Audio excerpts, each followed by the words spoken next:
O senador Alessandro Vieira protocolou requerimento para que o STF investigue uma alegada informação falsa feita pelo presidente Jair Bolsonaro sobre a vacina da Covid-19 e a AIDS. O documento protocolado na CPI pretende enviar a declaração ao ministro Alexandre de Moraes, relator do inquérito das fake news que tramita na Suprema Corte, aspas, para exame do potencial cometimento dos crimes, determinando a retirada do conteúdo do ar e adotando demais providências que entender pertinente, fecho aspas. Na noite de ontem, o Facebook tirou do ar a live de Bolsonaro. O vídeo não está mais disponível nas contas do presidente e também no Instagram, que pertence ao mesmo grupo. Um porta-voz da empresa afirmou, segundo o G1, aspas, nossas políticas não permitem alegações de que as vacinas de Covid-19 matam ou podem causar danos graves às pessoas, fecho aspas. Hoje, em entrevista, Bolsonaro atribuiu à revista Exame a declaração sobre a relação entre a vacina contra a Covid-19 e a AIDS. O presidente afirmou que foi a própria Exame que falou da relação de HIV com vacina. De fato, em outubro do ano passado, a empresa havia publicado a notícia com a seguinte manchete: algumas vacinas contra a Covid podem aumentar risco de HIV. A imagem está aí na tela para vocês. Em virtude da repercussão, após a fala de Bolsonaro, a Exame mudou o texto da manchete. A própria data da alteração consta da publicação aí na tela. Está lá, 25 de outubro de 2021. E quais foram as mudanças? Foi colocado na manchete um outubro/2020, um ponto de interrogação no final, transformando a afirmação em um questionamento. E foi a mesma Exame que publicou uma outra notícia com a seguinte manchete: cientistas reagem à declaração de Bolsonaro sobre vacinas e AIDS. No texto, nenhuma menção à publicação do próprio site. Assim a gente abre, então, essa edição de segunda-feira de Os Pingos nos Is. A gente vai a Brasília. José Maria Trindade, que achou, Zé, dessa decisão das redes sociais, da remoção da live do presidente, de toda a exploração política, do contorno político que esse episódio todo ganhou. Salve, Zé, boa noite. Isso repercutiu muito por aqui, né? Pois é, meu caro Vitor, muito boa noite. Boa noite, compadre Augusto. Boa noite, Fiuza. Muito boa noite, Ana. Boa noite a todos. Olha, Vitor, muito mais do que o conteúdo da fala do presidente, o que assusta e assusta muito é a agressividade e a arrogância destas mídias, né, que são os verdadeiros veículos de comunicação. E por onde o presidente Jair Bolsonaro e aliados, né, trafegam muito, já que os canais com a mídia tradicional, com a mídia mais antiga, estão suspensos, estão emperrados, porque eles querem mandar no país sempre. E no governo do presidente Jair Bolsonaro isso não está sendo possível. Então ele tem os canais interrompidos nas mídias tradicionais e faz essa comunicação direta através da live do presidente, atacar, fechar, impedir esse canal direto do presidente com o seu eleitorado, com o seu público, é a mesma coisa do que calar o presidente da República. E veja que arrogância, depois de calar, censurar o presidente dos Estados Unidos da América do Norte, Donald Trump, foi censurado como está sendo censurado o presidente Jair Bolsonaro. Querem repetir aqui no Brasil o que aconteceu nos Estados Unidos, começando por cercar, as pessoas ficam com medo de publicarem, serem cancelados, né? E essa política vem dando certo para eles, que estão calando em todos os continentes. Me assusta que vários veículos de comunicação e até pessoas que transitam muito bem pelas mídias sociais não vejam, não tenham ali a ideia de que no futuro eles serão também tolhidos de publicações, ou seja, censurados por ideias que não são as mesmas ideias dos dominadores do subconsciente, ou seja, dos novos donos da comunicação no mundo. Eu antes falava essa mesma coisa contra esse monopólio vergonhoso e perigoso, eu sempre falei, e a impressão que eu tinha é que eu estava pregando no deserto, para as areias. Lá atrás eu dizia, esse é o novo veículo de comunicação e ele está concentrado, é um monopólio, não existem dois Facebooks e dois Instagrams, né? E tudo nas mãos de uma mesma empresa, uma empresa privada. E elas fazem o que querem ali. Você tem a opção de assinar, aceitar ali o contrato de adesão ou não aceitar, você não muda, né? E aí vem assim, um grande debate que, nesse momento, foi iniciado no Congresso, é o que fazer. Então, é um monopólio, A Constituição brasileira definiu o não ao monopólio na área de comunicações. Algumas empresas de comunicação tiveram que vender filiais para não entrar neste critério de monopólio. E aí vem um organismo novo. E aí os deputados estão se deparando com a situação seguinte, de que ninguém sabe como regulamentar, ninguém sabe como definir limites ou quebrar esse monopólio. E muita gente me diz o seguinte, que nem sabe se isso é possível. E eu acho muito difícil. Como controlar? Não tem uma empresa, não tem um modus operandi de uma empresa de comunicação em cada estado. Ela pode estar instalada em qualquer lugar. E aí a gente vê exatamente este cerceamento e algo muito mais grave, que é o controle. É um controle. Nós não temos a ideia de para onde vai as nossas publicações. Elas estão à mercê de um algoritmo criado por essas empresas que reforçam o que eles querem e que nós não temos controle. Dá-nos a impressão de que quando postamos algo, todos os nossos inscritos ali vão receber. Não, não vão receber não. Quem define é o algoritmo. Quem é que vai receber, o que é que será priorizado, né? E tudo isso nas mãos de uma empresa que ninguém sabe absolutamente onde está. Daí a dificuldade de regulamentar e todo mundo aceitando. Por enquanto estão batendo no presidente Bolsonaro, estão censurando os conservadores, tudo bem. Mas olha, isso aí vai crescer e vai tomar conta de tudo e vai atingir você. Daí a importância de se reagir. Eu nem quero discutir o mérito disso, nem quero discutir o conteúdo. Estou discutindo a forma, está errado, há um monopólio pesado e alguém mandando acima de nós. Veja bem, o canal Terça Livre encerrou ontem as atividades.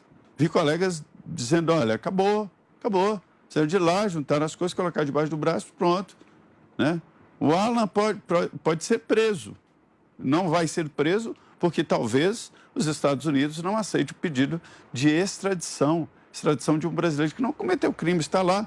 Né? A empresa dele é registrada, é uma empresa norte-americana, mas esse conjunto de coisas está crescendo demais. Quem sabe nós não já estamos aí diante de um Big Brother moderno. Né? E as suas impressões sobre esse episódio, Guilherme Fiuza. Boa noite, Fiuza. Boa noite, Vitor Brown, José Maria Trindade, Ana Paula Henkel, mestre Augusto Nunes, e boa noite a você. Eu estou preocupado, né, com esse ambiente, como todo mundo, e infelizmente não se trata apenas de um problema nas plataformas como o Facebook. Né? Nós estamos diante de diretrizes que alcançam a imprensa tradicional e alcançam também estas agências que foram criadas, que são milícias, né, de perseguição para imposição de verdades, que são essas tais checadoras. Né? Então, esse conjunto aí de mídias, né, fez uma espécie de um pacto em torno de uma cartilha. Né? E essa cartilha, ela só pode ter uma verdade. Então, isso não é a questão só das vacinas, isso vem desde o lockdown. Né? Quando nós discutimos, e aqui, felizmente, nos Pingos, nós tivemos bastante liberdade para discutir isso, mas muita gente que tentava avaliar se aquele lockdown, né, se aquele slogan era eficaz como medida de proteção sanitária, era perseguido, não só pelas plataformas, pela grande imprensa, né, pela imprensa tradicional, que agora se chama de consórcio, né, no mundo todo, só no Brasil não.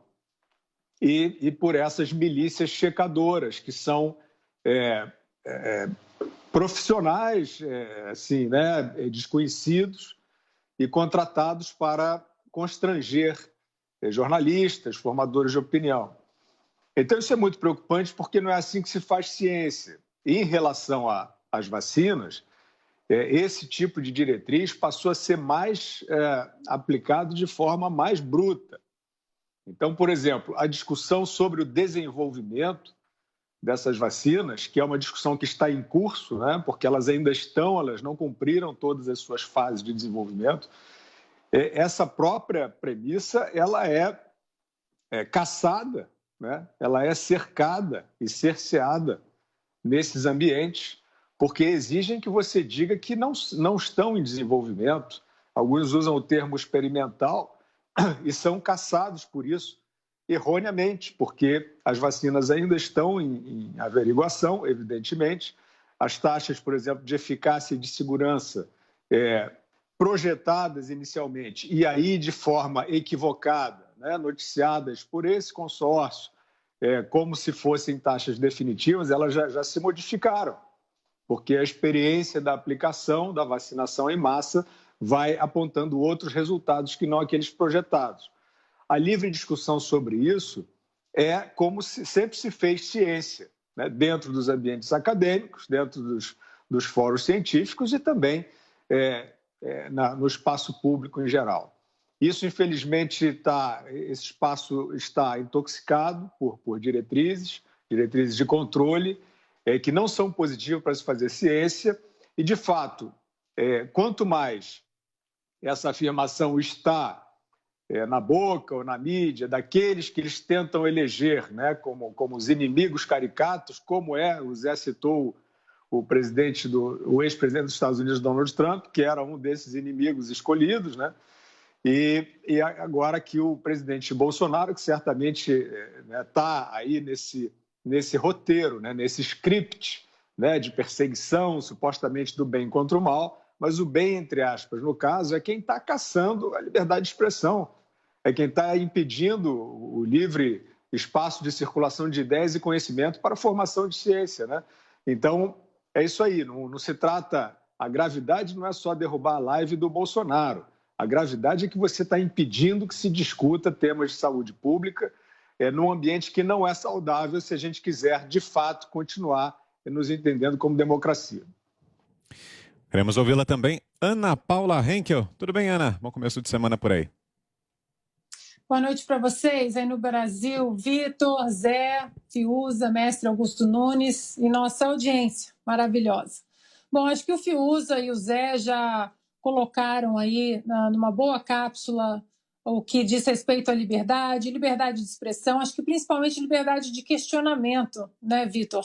Hoje nós temos visto aí, né, dentro da própria comunidade médica e da comunidade jornalística, né, duas comunidades importantíssimas em relação a questionamentos, isso em relação a vários assuntos, e hoje parece que é crime inafiançável você questionar o que vai contra a elite ali, elite médica, a elite jornalística, os lobistas das Big Pharmas, está proibido, né? Nós temos visto aí vários perfis de médicos sérios sendo derrubados no Instagram, sendo derrubados no YouTube.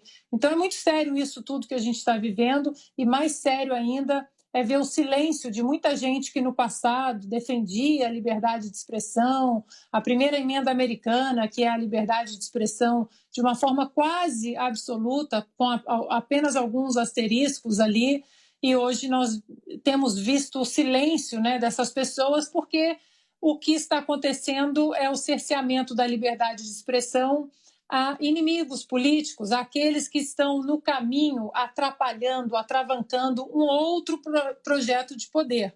Então, isso é muito grave, principalmente no que diz respeito à derrubada de perfis, como o Fiuza mencionou, né, de Donald Trump, por exemplo, que ainda era presidente dos Estados Unidos, quando o perfil dele nas redes sociais, os perfis foram derrubados, e sem muito esclarecimento, né? O que dizia era que ele estava ali, de alguma maneira, conectado com a invasão do Capitólio no dia 6 de janeiro, e hoje, né, outubro de 2021, já foi provado através das investigações do próprio FBI que não havia absolutamente nenhuma conexão do então presidente Donald Trump com nenhum membro daqueles que invadiram ali o Capitólio naquele caótico 6 de janeiro.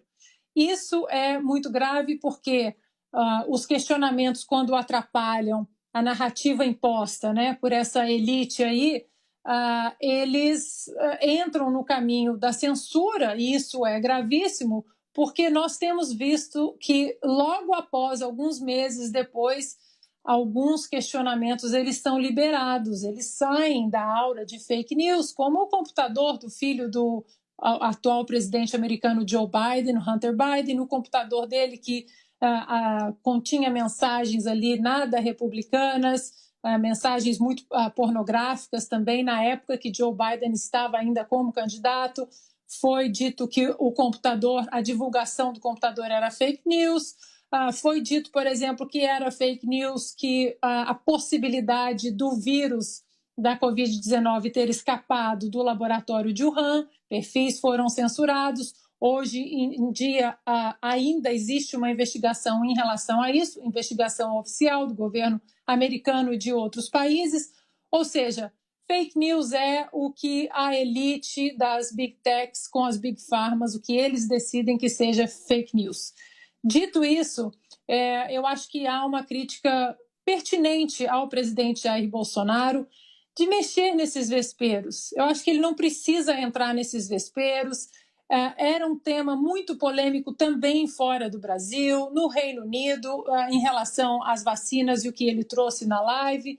Era um tema complexo, ainda tinha muito disse-me-disse dentro desse contexto todo. Então, esse tipo de assunto, eu acho que o presidente não precisa entrar, ele não precisa escolher tocar nesses assuntos que são polêmicos até perante médicos sérios. Então, essa fica feita todas as ressalvas aí, né, e os pontos importantes que nós trouxemos em relação à liberdade de expressão. Acho que o presidente ele pode escolher melhor esses temas das lives dele, ele não precisa entrar nessas cascas de banana aí. Bom, e antes de passar para o seu comentário, Augusto, nós mencionamos aqui esse requerimento que foi apresentado pelo senador Alessandro Vieira à CPI da Covid, mas também já chegou ao Supremo uma outra ação, uma notícia-crime que foi apresentada por deputados do PSOL e do PDT também em relação a essa live da semana passada do presidente Jair Bolsonaro. E no caso dessa ação dos parlamentares do PDT e do PSOL, acaba de sair o relator, foi sorteado o ministro Luiz Roberto Barroso do Supremo Tribunal Federal. Ficará com ele, portanto, com o ministro Barroso, essa ação em relação a essa notícia-crime em relação à live da semana passada do presidente. Augusto Nunes, boa noite, Augusto. Boa noite, Vitor. Boa noite, minha querida parceira Ana Paula, meu compadre Zé, meu irmão Guilherme. Boa noite a você que nos acompanha. Eu concordo com a Ana Paula. O presidente deveria evitar esse campo minado, porque nele se movimentam publicações aí que tomam medidas repugnantes como essa aí da Exame, né? Quer dizer, muda a manchete, adultera o que escreveu, tal, e isso pode para o Facebook, né? E para outras aí redes sociais, sei lá, como é que elas se classificam aí, porque não sabe ainda se são veículos de comunicação ou se apenas repassam reportagens, não sabem se pagam ou não pagam as profissionais. Essa situação muito dúbia tem de ser resolvida. Enquanto não for, o que resta é o pessoal saber agir contra os Facebooks da vida. E eu vou lembrar o Zé, há opções sim. Estão surgindo opções para o WhatsApp, para o próprio Facebook, não são tão grandes, mas poderão ficar. E que pretendem agir de uma maneira diferente. Tá? Hoje eles são os policiais da internet. Tá? Policiais que só prendem de um lado. Quer dizer, as bobagens que são ditas em nome da ciência aí por esse pessoal, né, que se une em defesa da máscara para sempre, coisas assim, vacinas todas funcionam, etc, etc.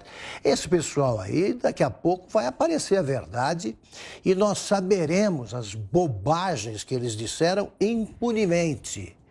E isso aí tem que ser entendido pelo povo, porque, e o Guilherme tem batido nessa tecla, o povo está muito passivo em relação a isso. Nós vamos falar adiante aí do STF, que é o símbolo maior aí do autoritarismo que está vigorando aí no Brasil impunemente também, não pode agir assim. Não pode, isso aqui não sai, isso sai. Há opções, as opções devem ser buscadas, elas vão crescer em todos os países, porque não é possível que uma rede determine se há censura ou não baseada em nada. Agora, é o povo que decide.